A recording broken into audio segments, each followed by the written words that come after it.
Insecurity in Nairobi is just one thing.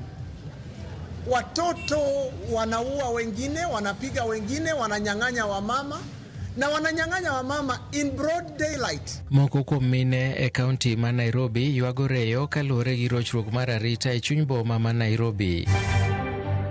Wan pigni osemiyo wabuok sana. Seche moko wagombo kata ni mondo wadok kuonde man wae nikech kuonde man wae nigi pi maler.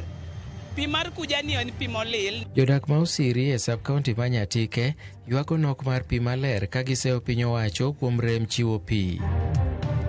Every day we lose 92 newborns. People who have not started life are lost. The reason all of you are here is because you didn't die as newborns. Dwaro nitiere mar counties tiyo kanyakla gi sirikal mamalo e tieko midhiero mar thoe mag nyithindo gi mine e kinde mag nyuol.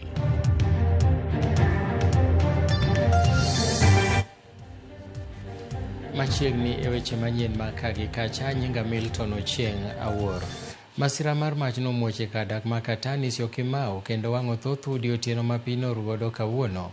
Jodak ma Katani nonindo oke koyo ka gitemo simo majno ma okelo lal maduong' mokalo. Kata kamano, kwan malong'o mar gigo mano wang'e masirano pod ok oyangi.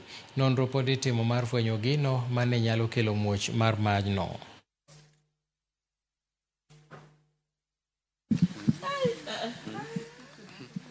Mimi ni mkaaji wa hapa Katani Villas, ni one of those who have been affected, but we thank God we've not had injuries. Ni nyumba tu zimechomeka around 6 of them. Yangu pia imeenda chini. Nilisikia watu wakipiga duru, ndio nikatoka nje nikapata kuna moto. Tumejaribu kuokoa vitu, but si zote, kuna zenye tu zimeenda, but tunashukuru Mungu. I can't really tell because ikianza nilikuwa kwa nyumba. Nikapata tu moto imewaka. Moko kuom mine ma Nairobi ywago reyo kaluwore gi rochruok mar arita e chuny boma ma Nairobi. Minego e bwo riwruok mong'ere kaka Nairobi Cosmopolitan Women dwaro mondo bad migawo mar arita kwe owuog oko ma thiro timbe njore madhi nyime e chuny boma ma Nairobi moseweyo oganda buora kohinyore kendo mwandu gi olal. Kane giwuoyo gi jofwambo e boma ma Nairobi, gikoni timbe mag njore mag maundugo nyalo tamo joket mwandu chopo tiyo e chuny boma ni. Tumekuja kwa huzuni kusema ya kwamba iko insecurity. Insecurity in Nairobi is just one thing. Watoto wanaua wengine, wanapiga wengine, wananyang'anya wamama na wananyang'anya wamama in broad daylight, mchana peupe. Polisi ndio wamejaribu, lakini sasa polisi na sisi pia activists tumewaweka rada. Wakishika hawa wakipeleka ndani tunaenda kuwatoa. Ile kitu nashangaa ni kwamba wewe mtoto ameua, mtoto amefanya dhambi, unaenda kumtetea na unasema polisi ndio mbaya. Polisi ni mama, polisi ni watoto wetu. Street families zimejaa town. Hizo street families wajue vile wamejana hao ndio wale watoto wamezaliwa hapo, wamekuwa wajasoma, wajenda pale pengine pia ndio wanachangia katika nini, katika mambo ya wizi katika town. So pia ajue vile street families watakuwa sorted. Kama ni watoto wachanga wachukuliwa pelekwe children's home, wa mama wajue vile watafanya. Street families wamejaa town na pia wanachangia kufanya town inakuwa chafu. Riwruok ma Dr. Raymond Omolo Foundation komakore gi riwruoge mamoko ma ok mag piny owacho ochako chenro mar chwalo kony mag omenda mag somo ne nyithindo mawuok e familia maonge nyalo. Kony ma kamagi ichwalo ne rowere madonjo e tiegruok mag tije lwedo kata technical and vocational education kata malo 60 mag omenda somogo ichwalo ne sikunde mopogore opogore. Jopuonjre madonjo e thuolo mokwongo mag chenro ni ne oyudo fuong'ruok maduong' bang' donjo e sikul. Mae ka en yorno makende mar neno ni jopuonjre kik rem dhi mbele gi somgi kata doko ni gionge nyalo. We do register the students and then we place them through COOPS and we see a way that they are facilitated the help loan. The total students that we have now is 128. It is across Nyanza region. We have students from Migori, we have students from Homa Bay. Like now we were from Homa Bay and we collect a student from Homa Bay. Now we are collecting the Kisumu we are teaming up with them. The first batch is being transported today, and the second batch will be transported on 8th. Tuo mar guonyo mar mpox medo landore pacho ka e kaunti ma Nyandarua ji osechak fwenyo gi tuono. Ji adek oseyud gi tuo marachno e kinde ma bende jatuo achiel to dhi nyime gi yudo thieth e od thieth ma Engineer Level 4 mayudore e kauntino. Ji mamoko ariyo to chwal e od thieth ma Nyahururu ka chenro oseketi mar gayo tuono.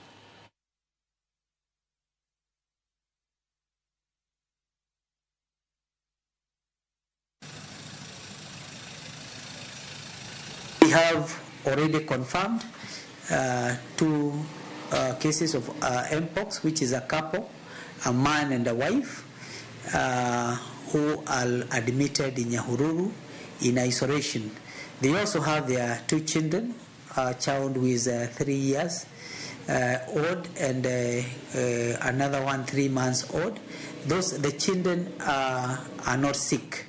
They are not ailing, but the parents, that is the father and the mother, the samples collected have confirmed. Jodak ma osiri e sub-county ma Nyatike ywago nok mar pi maler ka giseyo piny owacho kuom rem chiwo pi e seche machiel kuom joket mwandu e sekta ma kunyo mula ochako chenro mar gero ne jodak mosiri kisima 4 mondo mi okony ji tieko nok mar pi. Jafwambo marwa e kaunti ma Migori George Juma nigi ler. Nok mar pi osebedo midhiero maduong' ne jodak ma osiri e sub-county ma Nyatike kuom higni buora. Nikech onge mag pige maler, jodak mosiri osebedo mana ka oketo geno margi kuom pi mawuok e aora mano mar Kuja maidore kilomitas buora. Wan pigni osemiyo wabuok sana, seche moko wagombo kata ni mondo wadok kuonde man wae nikech kuonde man wae nigi pi maler. Pi mar Kuja ni en pi molil nikech oting'o chemicals mang'eny kuonde mitime minings gi. Ka koth ochwe to choko takataka dhi ge pi. Koro kaka wanya tiyo kode, wadhi adhiya kode mar luoko gi luok but ok ber, mar modho wadhi wamo mabor. Pi mar aora ni mar Kuja mag tudu ka gitiyo godo, kata kamano bende kwiri mawuok e kuondego ma kunyo kaachiel kod luoke mula osebedo ka donje kendo keto ngimagi kama rach mokalo. Man ka masani watiyo go kuondegi kama chalo ma Kuja gi gibedo affected sana nikech chemicals mokitiyo go mitimo go lynching. Ko ka gikalo kama moko akisi ikia kaka pige galagala. Koth kochwe ing'eni ochoko kaka jo lynching, awachne lynching. Gidhi e aora te. Koro ing'eni wanyalo watuomo modho. Emiyudo ni ng'ato dieo tuoche matindo tindo mopogore opogore. Mine mathoth chiewo ma omondo kendo kawo kinde mathoth kamanyo pi e gwego ma osiri. Stars no ng'eny. Wuotho kilomita 5 ng'ama dhako samoen ng'ama nigi ich. Ok onyal manage. Kaso kori kadi chuonge ga piko, nidwa ng'iyo pi. Pi pesa ne ng'eny, kube achiel. Ja piko medo bei. Ni kube achiel 25. Pok ing'iewo alot, pok ing'iewo mogo. Wawuotho gimoro, wanya wuok gokinyi, to waduogo gimoro saa 2 otiene, saa 2 okinyi ei ot. Tiwuok saa 11. Yudo ka koro kata ka kitere mondo nyathi odhi kata skul odhi late nikech ine monego be ni duoge rwake. Kiuritiko wawuok wadhi rito pi. Nyaka wawuok kikundi mang'eny, ok inya wuok kendi nikech ing'eni piny berach. Wawuok wadhi wabedo kikundi moko mabet warawre waluongore ko wadhi. Kasto wadhi wasechopo kono bichaki ipango line makata kaka inyalo duogo kendo i-recover tich michaki law skul gi wach nyathi be koro ng'eni tek. Joket mwande wechego mag kunyo mula ma osebedo gwego kuom higni mathoth yando osebedo ka singo kunyo pi. Kata kamano jodagi mosiri wane nyaka sani thothgi pok ochopo singone. Piny owacho bende giseyo kuom rem e chup maler e gwego ma osiri.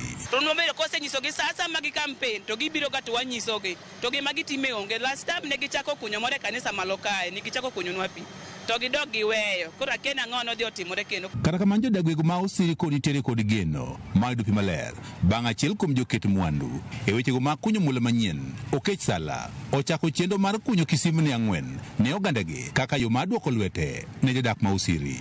Pigi midhi kunyo siri ka ochako ga 4 goluro biaka nyaka tieki. Mokwongo setieki idhi ket tanks 4 maget liter for par mokwongo ni. Koro pi anyiso midangono ni pigno nego kuny matut ma pigno ok birumo. Pigegi magedo magi koro dhi nyime igeno ne dhi tieko nok mar pi ma osebedo kokwako gwenge Mosiri kuom higni buora. Jodak ma Osiri bende dwaro mondo koro keto kenge makare mar geng'o kwiri mawuok e kuonde kunyo kaachiel kod luoko mula ma osebedo ka ketho alwora ma oting'o pige. George Juma, Ramogi TV, Migori. Bad migawo mochung'ne koro kor lwasi wacho ni koth maduong' kendo mapek mar El Nino igeno ni biro chwe gwenge maimbo ma Kenya chakre dwe mar 11 kod 12 kane wuoyo boma Bad migawono Charles Muga olero ni koth noero biro bedo mang'eny moloyo kaka niparo. Na sehemu za kusini ya Busia mvua inatarajiwa ya karibu na wastani hadi chini ya wastani, isipokuwa katika sehemu za kaskazini ya Busia ambapo mvua ya karibu na wastani hadi zaidi ya wastani inatarajiwa. Usambazaji wa mvua inatarajia kuwa duni hadi wastani, huku dhoruba za mara kwa mara zikitarajiwa. Maeneo ya kati na kusini ya bonde la Ufa, kaunti ya Nakuru, Narok na sehemu za Baringo, mvua inatarajiwa ya karibu na wastani hadi chini kidogo ya wastani. Mgao wa mvua hizi inatarajiwa kuwa duni hadi wastani. Moko kuom jokedo ne ratich oganda koro sundo od bura mondo keda atega gi wach mar mibadhi ma koro nuro migepe mopogore e Thurka kane otelnegi kod jatend kweth mong'ere kaka Vibrant Francis Owino gikone jatend migawo mar thieth Aden Duale nyaka koro kawne okang' mowinjore. Everybody, because of fight for end of corruption, advocating for good governance, and asking for transparency and accountability from the leaders. And this is not just from the leaders alone, but also even the stations and everybody else. And now today we want to say the fight is not over until it's over. Nitarudi nyuma in 2023. Sasa nyesha ilikuwa NHIF. I took a petition to court, petition number 151 of 2023. Nikijaribu ku-explain vyenye pesa zinapotea za Wakenya. Vibe Tribe, one nation. One nation, one tribe. Tukiendelea mambo ya SHA, I have already taken a petition to court. Emphasizing kama nimeshtaki Ndwale, nikiongelelea mambo ya venye pesa inapotea. Kama president wa youth, nikasema lazima tupeleke petition kotini juu Ndwale afai kuwa kwa hiyo ofisi. Vibe Tribe, one nation. In this country we have so many people wenye wamesomea mambo ya medics. It is so very wrong for our president achukua mtu tu wote akuje oversee a medical institution.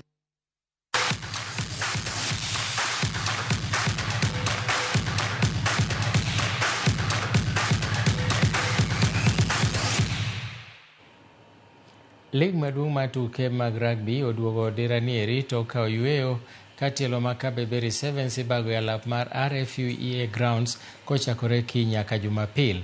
Tim mar KCB RFC momako thuolo mokwongo e chung' mar timbe nyaka sani nitiere pool A kama bende oting'o timbe kaka Nakuru RFC Mean Machine gi Mombasa RFC ka pool B oting'o Strathmore Leos, Kenya Harlequins to gi jabag tukego Mwamba RFC gi Impala RFC, Mast Daystar Falcons to gi Catholic Monks kanyakla kod tim mar Homeboys RFC nitiere pool C ka Menengai Oilers, Kabras, Embu RFC to gi Kisumu RFC nitiere pool D.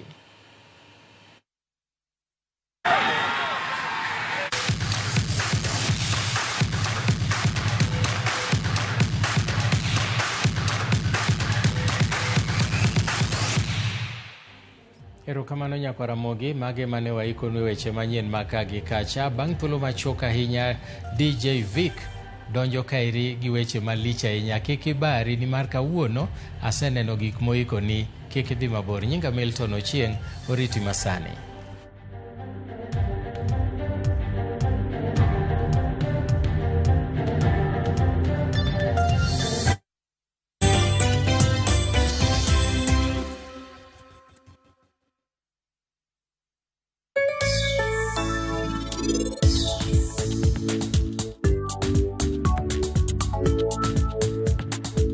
Yudo mo madonjore kod kit ohala ma itimo, pesa ma ichako ohala kata capital, hola mar ng'iewo gige ohala kaka nyamburko, omenda mar okumba, hola mar iwuon e kind mamoko. Yud ber mar omenda ma ichiwo nyaka 10 million ma onge gima itweyo kaka lambun ma ipuodho e yo mapiyo.